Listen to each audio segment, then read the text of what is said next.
On dit que le prince Charles veut une monarchie allégée, avec moins de membres de la famille royale lorsqu'il est roi.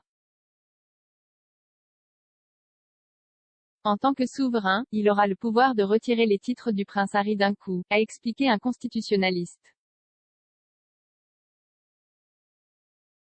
On pense que le prince Charles, 72 ans, veut réduire la taille du cabinet lorsqu'il héritera du trône de la reine Elisabeth II, 95 ans. Alors que la reine a toujours maintenu le prince Harry, 36 ans, et Meghan Markle, 39 ans, restent des membres très appréciés d'elle. Famille. Malgré les drames royaux, Charles pourrait choisir de faire ce que sa mère ne fera pas et les dépouiller de leurs titres de duc et de duchesse de Sussex et de leur style de HRH. Ce que Charles décidera de faire en ce qui concerne les Sussex quand il sera roi est une question de spéculation.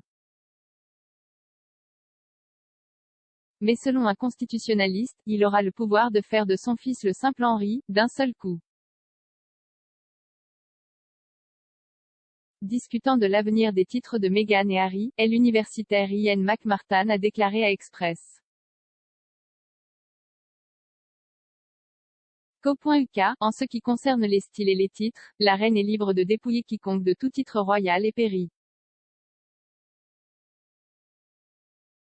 Lorsque le prince Charles hérite du trône, il hérite également du même droit, l'expert a ajouté, en conséquence, par un accident vasculaire cérébral, que ce soit de la main d'Élisabeth II ou d'un futur roi Charles, le prince Henri, duc de Sussex, comte de Dumbarton et baron Kilkeel, pourrait rapidement devenir simple et ordinaire M. Henri Charles Albert David Mountbatten Windsor, Harry et Meghan ont conservé leur titre malgré leur démission en tant que membres de la famille royale l'année dernière, mais leurs récentes activités commerciales ont incité des critiques à les dépouiller. Ils ont apparemment ignoré leur promesse à la reine de ne pas utiliser leur statut royal dans le cadre de leur travail après le Brexit et ont continué à échanger leurs titres. Le livre pour enfants de Meghan, The Bench, a été publié sous Meghan, duchesse de Sussex, tandis qu'un récent communiqué de presse sur les prochains mémoires de Harry l'appelait également le duc de Sussex.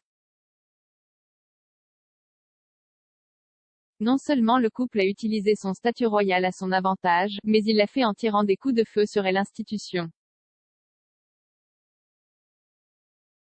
Dans leur interview de mars avec Oprah Winfrey, les Sussex ont saccagé la firme et ont fait des allégations accablantes contre la maison royale, dont une de racisme.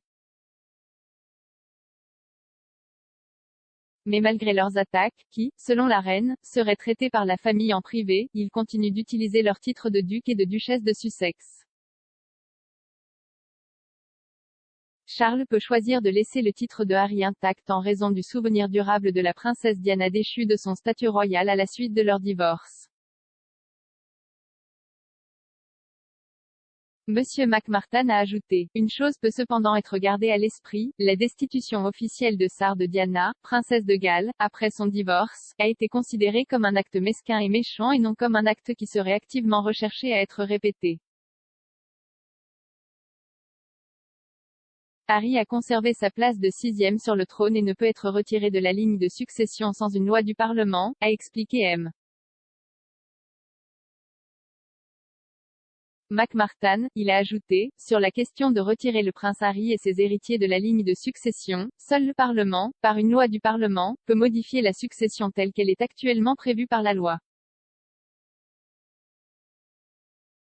Ni la reine ni un futur roi Charles n'auraient un rôle à jouer dans cela autre que d'avoir à donner la sanction royale à la fin du processus. Évoquant le souhait déclaré du futur roi d'une monarchie allégée, M. McMartin a déclaré « Succession directe pour avoir une vie privée ». À cette fin, il est supposé que les membres de la famille royale actifs seraient limités au monarque, à leurs conjoints, à l'héritier et à leur famille. Tous les autres membres de la famille seraient alors libres de mener une vie privée suivant leur propre carrière et intérêts. À l'origine, on pensait que le prince Harry figurait dans les plans du prince Charles avant sa retraite d'être un royal actif.